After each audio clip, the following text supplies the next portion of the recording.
嗨，大家好，我是探评书。今天是2025年4月24号。这一期咱们聊一聊董明珠最近又上热搜了。这个董明珠她是话题女王吧？她经常上热搜，她也经常有一些观点有这个不错的但也有一些呢争议性非常大的一些观点，有正面的，也有负面的。所以说董明珠她是这个热搜的常客，话题女王。不过这一次这个似乎董明珠她的这个言论有点过界了。什么言论呢？就是董明珠最近放话说海归有间谍他的那个企业格力坚决不用海归。这个一下打工人就集体破防了。这个话是怎么出来的呢？那就是根据媒体报道也有第一财经还有这个新京报新浪财经都有报道4月22号，格力电器临时股东大会审议通过公司董事会换届选举议案，董明珠顺利当选新一届董事，并再次当选格力电器董事长。据了解格力电器如何推进管理层的年轻化，成为投资者关心的热点之一。董明珠回应称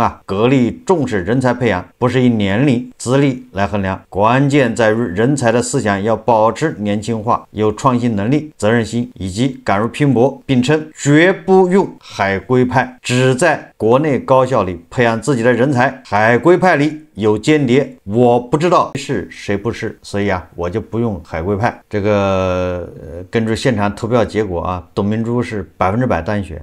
这个一般董事会股东大会3年一次，就是这个一届那也就是说这个董明珠还可以再干3年。显然这个话题女王依然不改自己的风范，在股东大会上到处开炮。董明珠已经71岁了，但是董明珠说自己注重人才培养，不以年龄资历来衡量，这个没错这是人家企业的自己的权利。但是他又说绝不用一个海归派，我认为这也没问题。但是他给的理由这个就问题大了。为什么呢？他说海归派里面有间谍，不知道谁是谁不是，在无法鉴别是否是间谍的能力下，我只能保守的选择在国内的高校里面培养我们自己的人才。这个一竿子打翻了一船人。网友们这个评论也是两极分化，对吧？这个认可董明珠的那就说你对就该这么干。这个董娘子充满了正能量，那海归能要吗？那都是大侄子那都是幺四五零那反对派呢，那就不用说了，对吧？这都多老土你这什么观点去年对吧，10部门去年底刚刚发文支持留学，鼓励回国，对吧？各个地方比如上海、北京，对这些留学回国的人才专门的一些人才引进的办法挽留。上海不出了政策吗？你在国际上排名多少的这个大学里面毕业，然后你回到上海几年就能有上海户口等等都是鼓励这些海外留学的人回国为国效力结果格力嘛，你好歹也是个上市公司，也是不错的，这么大一个企业搞得还这么老土，搞得还没有开化，这么这个叫闭塞。只有海归们那是真破防毕竟当知名企业把海归跟间谍画了等号，或者中间产生某种联系，那么你想未来对海归的这个就业环境可想而知关于这个董明珠这个不用海归，对吧？海归里面有间谍，他这个言论这个知名经济学家马冠远他也有评论，大家看视频某一个企业的负责人最近发言说，他们这个企业招的这个研发人员说没有一个海归，怎么地说海归里边怎么有间谍不安全等等我觉得这个企业的这个负责人真的是脑子里边不知道出啥问题了，如此的挑起对立情绪。我认为你不用海归那是你的权利，你这个企业可以不用海归，但是不要挑起对立情绪，说什么海归怎么不安全，以不用海归为荣，这是什么思维？那中国建国到现在为止，有多少海归回来以后为中国的科技发展、为中国的建设做出了巨大的贡献？用我举例子嘛，钱学森怎么回来的，对吗？我们有多少海归回来以后在各个战线上做出了自己的贡献？你在这个地方挑对立，那我觉得这种作为一个上市公司的，作为一个知名的企业家，说这种没有常识的话，说这种不过脑子的话，说明什么？你真的给退了，你对企业形象已经造成了非常严重的损害。那你挑起这样的争端干什么？这个说这么出格，真的，我觉得这个已经是企业的一个负资产了。那所以我认为，上市公司的负责人说话一定要严谨。那说这个不用海归，而且引以为自豪，这是违背国家的基本政策的，也是对很多爱国的海归、回归的海归的极大的侮辱。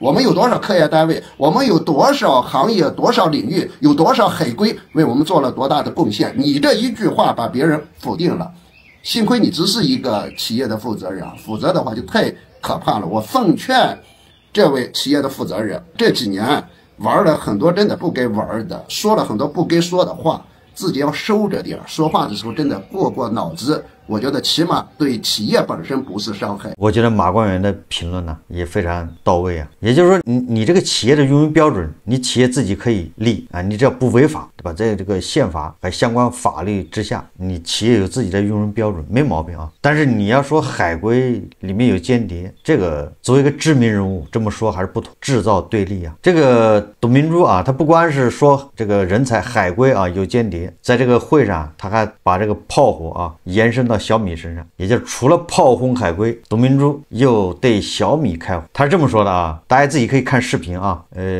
在网上找视频看。他说小米汽车烧死人，你们看到了吧？格力在北京大一路跑了10几年，从没有火灾事故，这就是技术。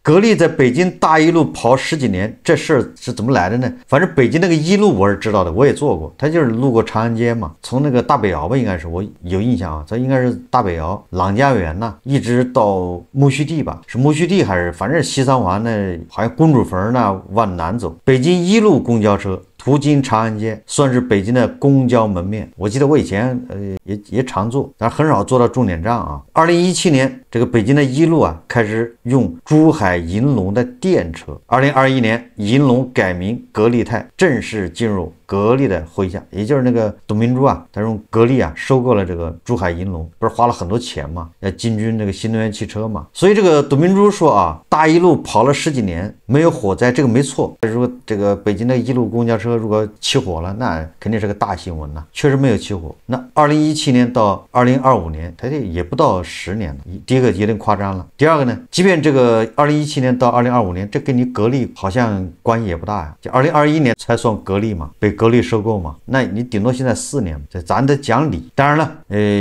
小米是轿车，那个大一号是公交车，那个大一路公交车一共多少辆呢？不可能多少万辆吧？它那个单位是几十辆，对吧？或者上百辆，也就这个水平啊。那小米呢？你不管它怎么吹，你就给它打个折，它也是多少万辆。那你想想，对吧？是你那个单位是几百辆或者100辆，这个是多少万辆？那你说起火的可能性哪个大，对吧？其实这不是一个赛道，也不是一个量级，你要非这么比的话，就有点侮辱人智商了。所以董明珠啊，这个关于海归，关于小米汽车起火，他这个一说啊，大家对这个董明珠的意见就越来越大。关于这个董明珠啊，他喷这个小米，这个可以理解啊，这个也很多人都知道，因为主要是董明珠和那个雷军之间啊，好像有个什么赌约吧，双方结下梁子啊，还跟手机有关系。格力他也造手机啊，自从这个格力造手机以后啊，好像他们之间这个梁子就结下了。董明珠对雷军呢就一直是啊拿着这个狙击枪啊，拿着瞄准镜，所以这个董明珠对小米啊这个口诛笔伐呀，这个屡见不鲜啊，这个大家看媒体报道非常多。你比如说啊，这个格力啊说小米风扇侵犯格力专利权，被判赔偿，但是小米说啊没有接到相关诉讼。然后这个好像今年董明珠也在媒体上说啊，他说某些企业某些人家的啊偷人家的技术，挖人家的人，说什么迎合年轻人，做所谓的领军企业是流氓行为，炒高股价担首付却没有给股东分红啊，这个也是董明珠说的啊，这个大家都知道，反正说的就是小米嘛，毕竟雷军啊不是做了半天的首富嘛，那个小米的股价创新高啊。至于这个董明珠跟雷军之间的这种恩恩怨怨，这个其实也没什么好说的。我关心的是什么呢？我关心的是董明珠为什么四处开火，董明珠为什么要上热搜？你没有发现吗？隔一段时间他要上一次热搜，隔一段时间他就要制造一个话题。我现在对这种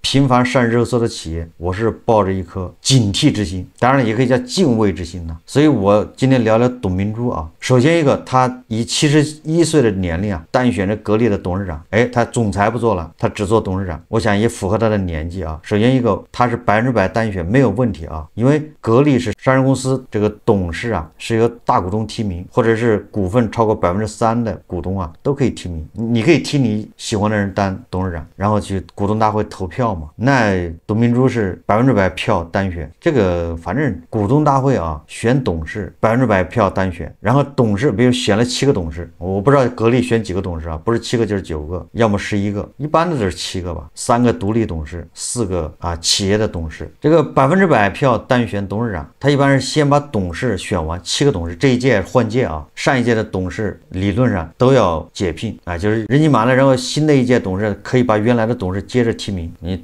董明珠上一次还是董事，这次又提名他当董事，这个是合规的啊，都可以。然后股东大会先把董事选出来，这个董事选完之后，第一届董事会就是这个格力是第多少届股东大会下面的成立的第多少届董事会，这个董事会第一个会议就要选董事长，这7个董事坐到一块投票选谁当董事长。那这个7个董事都选了董明珠，包括董明珠本人，我给大家解释一下，就这意思啊。董明珠本人也投了自己一票，否则他不可能是100%票嘛，单选董事长。然后这个董事会成立，董事长选出来了，然后同时他会选什么战略发展委员会，就是董事会下面的各种委员会，那个很简单，一选。一般的战略发展委员会是董事长兼任这个委员会的主任啊，剩下什么薪酬委员会是由独董，然后什么这个委员会那委员会啊，完了之后再是选管理层，也就是任命这个总经理、副总经理、财务总监、董秘。那董明珠他总裁不当了，也就是总经理不当了，这个是对的啊，没毛病啊，因为他做董事长就够了，董事长就到时候就列计划，对吧？定企业的发展方向，他是一把手，具体执行由这个总经理也就是总裁去落实去执行，这个总裁恐怕也是董事，这一切都没问题啊，对吧？人家是股东大会，有问题的话交易所会给他发函，地方证监局这比如说广东证监局立马一个函过去了，问询函说你搞的什么玩意啊，你得回答。他的主管部门交易所、广东证监局都没有说话，说明他程序是合法，没毛病。所以不能拿他年纪大了，说71了还当董事长，你干了这么多届了，你怎么还干？又干3年，这个人家没违法，这是人家的权利。但是这个董明珠她为什么要老上热搜呢？就董明珠上热搜这个事情，我觉得也不能怪她。你想上热搜的有很多企业，你比如华为，对吧？那个余承东动不动就要上热搜，小米也一样。大家其实可以总结一下，做这种消费者业务的 to C 的，在这个互联网和移动互联网时代，这些企业都本能的要上热搜，要制造话题，让消费者知道它、认识它。以格力空调为例他这么干，他目的对吧？第一是引流，让消费者知道格力；第二个呢，他就省了这个代言费，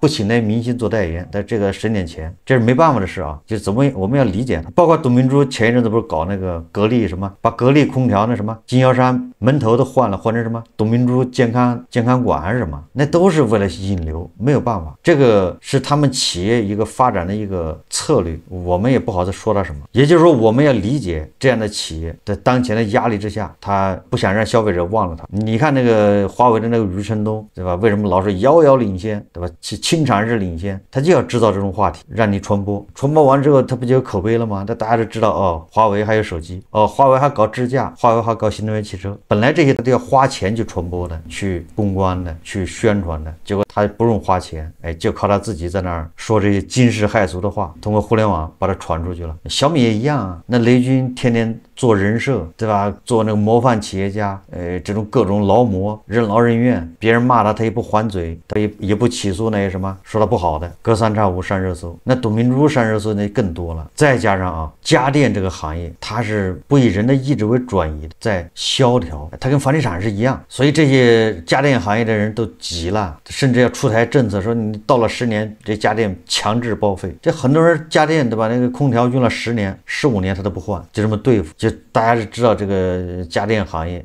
虽然现在搞什么以旧换新，对吧？家电下乡，但是这个3瓜2枣的还是不行啊。家电行业卷得非常厉害对吧？各种卷，实际上它的技术含量并不高嘛，主打静音，主打什么杀菌，那都是概念，没有花活玩。完了之后，房地产行业还在下行，他们内卷加剧，所以这个家电行业焦虑，这个大家能理解。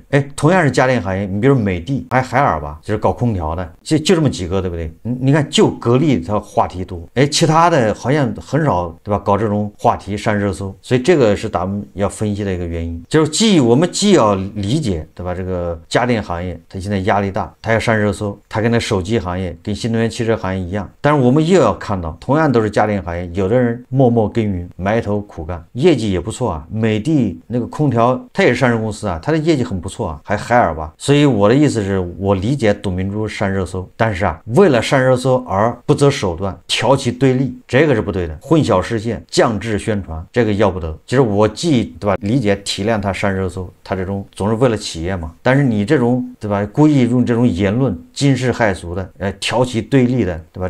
这个要不得，坚决反对。语不惊人死不休，对吧？你非要吹轻产是遥遥领先，这下好了，好像这个工信部吧，是不是出台了新规吧？新能源汽车啊，你广告你给我小心一点，很多这个都要改了吧？尤其是那个智驾，你要智驾吹过头了，你企业要负责任，要抓人，这要负刑事责任。为什么？就是吹过了，就是对吧？这叫一管就死，一放就乱。所以我认为啊，董明珠以前啊，他一到两会，他就提这个什么，把这个个人所得税起征点呢，提高到1万，提高到2万，年年提，年年没人理他，也没有实现嘛。但是他一提他就上热搜，我也觉得啊，他是为劳动人民呼吁，这个是好事，他锲而不舍。然后后来他又跟那个什么，他招了一个浙大的一个美女做他的助理，对吧？做直播，他又是这个搞话题、搞热搜，搞了很长时间。后来又搞了一个姓王的一个男的，叫什么名字我忘了啊。总之，对吧？他说的比较实在，我不在乎工资多少，对吧？我只希望是吧，坐在董总办公室隔壁，大概这意思吧。又制造很多话题，这些话题我们都能理解吧？但是你这回啊，说什么海归啊有间谍，坚决不用海归，这个有点过了。这也凸显出这种热搜啊越来越难上。为了上热搜，你这个话必须要过，对吧？语不惊人死不休，你这话不过头啊，你上不了热搜。你这个就显现出上热搜现在也卷。你再轻描淡写的说我们啊招了很多技术员，我们培养了1万多技术员，没人管你。大家想一想是不是道理啊？你如果他换种说法啊，董明珠说我们格力啊，从清华北大，我们每年通过跟着校企合作啊，培养几万这个技术人员，都是我们自己培养的，谁听呢？怎么可能上热搜呢？没人理他。他又说海归里面有间谍，这一下炸锅了，达到了传播的效果，这个我们是反对的。你这个没有底线，故意制造对立，这个让我们想起啊，有一个超市啊，教父超市，那隔三差五不上热搜那是不行的。为了上热搜，那惊世骇俗的话说的多了去了，就是怎么能挠到你的痒处，他就怎么挠，然后上热搜，对吧？连员工啊，你结婚摆几桌都得管，关键还好多人叫好呢，对吧？你买房子，你父母出钱还是父母不出钱，他也得管。也就是他从这个办公场所一直管到你的小家庭，管到你们家，管到你们家床上，管到你的生活方方面面。你原本就卖给他8小时一天，但是他却管你24小时都得管。他不知道这违法吗？他知道，但是这样才能上热搜啊，不这样怎么搞流量呢？他非要说他，对吧？员工啊，一个月一年是200天假，他非要自说自话，说自己啊这个员工平均工资还是最低工资啊9000多1万，你也没法跟他较真。为什么呢？就是他又不是上市公司，他说多少就是多少。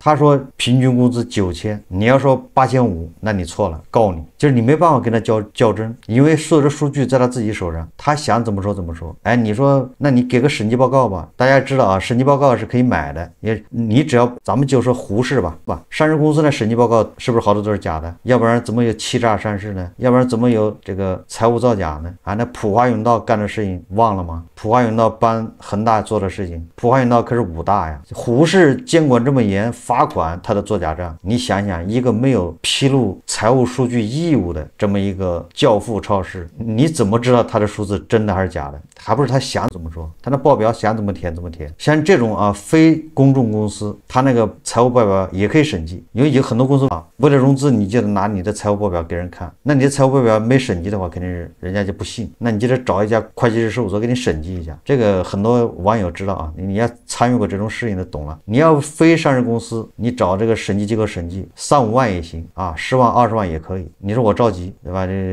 我融资要，那审计机构说那1个星期给你把章盖上，这个费用啊就看着给吧，5万。老客户对吧，3万也行。但是这个格力啊和那个超市还是有所不同的，为什么呢？这是我对这个格力啊还是另眼相看，也叫冷眼旁观。因为格力以前啊，它是珠海国资委的，是大股东。我这个数不一定记得，我印象中啊，珠海国资委把这个股份呢卖了400亿，那谁把这个珠海国资委的股份接了呢？好像是叫高瓴资本吧。这高瓴现在套的裤衩子都没得穿。这个珠海国资委真厉害啊，它是在最高点抛了，所以这个格力现在变成一个私有化的公司，就不是叫私有化啊，就是它不是国企了，它是地地道道的民营企业。而我推测啊，这高瓴资本把这个珠海国资委的股份接下来之后啊，它是跟董明珠跟管理层恐怕是有个绑定。那董明珠说不定也会通过这个一些员工持股平台或者一些其他的平台，他肯定是持有这个格力的一些股份，可能不多，但是绝对有。包括很多格力的经销商，对吧？他们也有持股平台，持有格力的这个股份。我是这么说什么意思呢？也就是董明珠啊，他想退休也退不了，他很有可能是身不由己，甚至他很可能签了对赌协议。也就是高瓴资本啊，他能够贸然进入格力，把这个珠海国资委的股份给拿下，他一定是肯定有某些条件的。所以我觉得这个董明珠啊，他接着当3年董事长，恐怕也是不得已啊，也有苦衷。你要按目前的市值看，珠海国资委好像套现这400亿，那是非常明智的。格力的经销商，还有这个格力的战略投资者高瓴，这些恐怕都跟这个董明珠啊有深度的绑定。所以大家啊，前一阵子这个董明珠把他那个格力的那个门头啊，什么用这个董明珠健康家取代，网上有很多批评的声音啊，说这个董明珠啊为了突出个人 IP 弱化格力等等。我没有做节目啊，我也没有，为什么呢？因为我觉得这个是他没有违规啊，对吧？他都是合理合法的，他是拿自己的身家，包括高瓴资本都是私人，他们拿自己的身家在这玩这个，赔了也是他自己承担责任。格力早就不是国企了，如果格力的大股东是国资委，那你董明珠凭什么这么干？我们反过来再看，万科以前就是这样的，明明他是深圳国资委的，但是是不是被这个管理层好像给把持了？这个是不对的，这是乱象。反而这个格力不叫乱象，格力人家是私有化，是这个正经的民营企业，人家想怎么整怎么整。所以我们反过来看啊，这个我现在对这种搞流量的抱着一个警惕之心啊，我们要区分对待。我还举个例子啊，就是最近这个外卖行业，有时候京东啊，对吧？这个刘强东又是送外卖，又是跟外卖小哥一起吃火锅，发表了这个慷慨激昂的讲话，又是指责，对吧？美团2选1等等，实际上也在搞流量，对吧？这个刘强东自带流量，我也现在抱有警惕之心啊，就是京东现在做的一切，它的口号非常好啊，比如说外卖，它要品质外卖，对吧？它对外卖这个，它要求是堂食的，也就是说你那些什么在厕所边上的啊，你那个什么垃圾场那干的外卖，京东是不允许的，这个对消费者负责，对吧？食品安全。然后这个外卖小哥都是到时候都有社保，这个是好事啊，我们要支持。然后这个刘强东说啊，我们整个利润不要超过5%，也就是我们不赚那黑心钱，利于民，对吧？让利于消费者，让利于商家，让利给这骑手，不就这意思吗？对吧？作为平台，我们不能超过5%的利润。我在想啊，当一个企业喊的口号啊这么完美的时候，好像直击痛点，就要解决我们的所有的问题，我们就要警惕，我们要警惕这种理想主义，我们要警惕这种乌托邦。就是他口号非常好，你能不能实现？你实现了，你能不能可持续？能不能推广？这是我们要考虑的。如果说我不在乎什么推广，我也不在乎什么持续不持续，我只管这一下某一时刻，只有你达到之后什么为后面的这个行业是不是就黄了？这个不重要，是不是拔苗助长这也不重要，会不会后面饿死人这也不重要，不择手段，对吧？为了达到这个目的，那我作为理性的人，我们现在反对这种，就我们一切要可持续，是个健康状态。这就是为什么某些超市，对吧，在那儿降智宣传，躲在一个角落里面，对吧？4、5线城市他在那儿造神，为什么要反对呢？对吧？是骡子是马拉出来溜溜，对吧？你倒是从那个地方出来，你全国开店，你学一学那个奥乐奇是吧？还有什么山姆，对吧？就是贴脸开打，那就在你当面开一家，就光明正大竞争，对吧？你不是员工待遇好吗？对吧？你的员工工资又高，完了这个假期又多，对吧？还有委屈奖，各种好啊，那你完全可以在奥乐奇对面或者山姆对面开一家，对吧？把他员工全挖过来，他们的员工工资就3、4千或者4、5千，把他全挖过来。你因为你的工资是人家2倍啊，你对供应商也好，对不对？结账又快，供应商利润还高，你把人家供应商也吸引过来，这不是他自己宣传的吗？对吧？供应商都离不开他，对他感恩呐。那你把山姆把那个奥乐奇的供应商全给吸过来，这个像不像传武啊？对吧？吧？只要不交手啊，只要不打，那绝对是天下第一，对吧？这他啊说天下第二，那没人好意思说第一。传武不就这样吗？不能真打，真打那就是规则有问题，因为术高莫用啊，我这是杀人技，不能真用，真用你就死了，没法比。你说这你怎么弄啊？他就这么降智，就是这么赤裸裸的侮辱你的智商。关键很多人信呢，为什么信呢？就是因为他直击了你的痛点，他满足了你的想象，他就要构建一个乌托邦，对吧？山姆不才，奥勒奇不过如此，但是啊，对吧？教父就是没办法跟他们 PK， 教父只能跟他们讲道理，给他们上课。刚才说的外卖啊，我觉得京东啊，初衷是好的，但是对吧？也不要急着给他鼓掌，我们看2年，对吧？你真的是把问题能解决吗？李强东说啊，他要招100万个外卖员，而且都要解决社保，这当然是好事啊。但是我们要记住浮夸风，记住大跃进。京东现在送外卖，它的后发优势是什么呢？就是直击美团的痛点。因为这个美团的痛点大家心里都有数，对吧？食品安全，然后就是算法困住了这些外卖小哥，对吧？就是外卖小哥你怎么跑，反正就这么多钱，对吧？让你得跑断腿，你还得闯红灯的加速，对吧？然后对商家进行盘剥等等啊，就这些诟病嘛，就这些。你看那京东人家后发优势是什么呢？就是针对你这些痛点我来解决，我每一条每一招每个口号就是针对你的痛点。那当然很多人愿意啊，鼓掌的多啊，因为大家一下哭美团9亿啊，那当然一呼百应啊。问题是你呼完了之后，你是不是真的能实现啊？这个是我们要关注的。你是利用一下这个不满的情绪达到自己目的，还是真的要解决这个问题啊？这是2个事啊。所以这个啊，今天从这个董小姐董明珠，咱们聊到这个上热搜搞流量，到这种降智宣传，到这种乌托邦利用大家的不满搞民粹。所以我们作为一个理性的独立思考的，我们要警惕，不能被人利用。我们不能说搞流量的都不好，企业你不搞流量的怎么办呢？但是通过这种降智，对吧？通过这种撕裂这个族群啊，制造对立，加剧矛盾，通过这种搞流量，那不对，我们要抵制，对吧？把白的说成黑的，愚弄老百姓，愚弄消费者，这个不答应。好，这期节目我们就聊到这里，感谢大家收看。如果喜欢我的节目，欢迎订阅转发，也可以在下方留言评论，谢谢大家。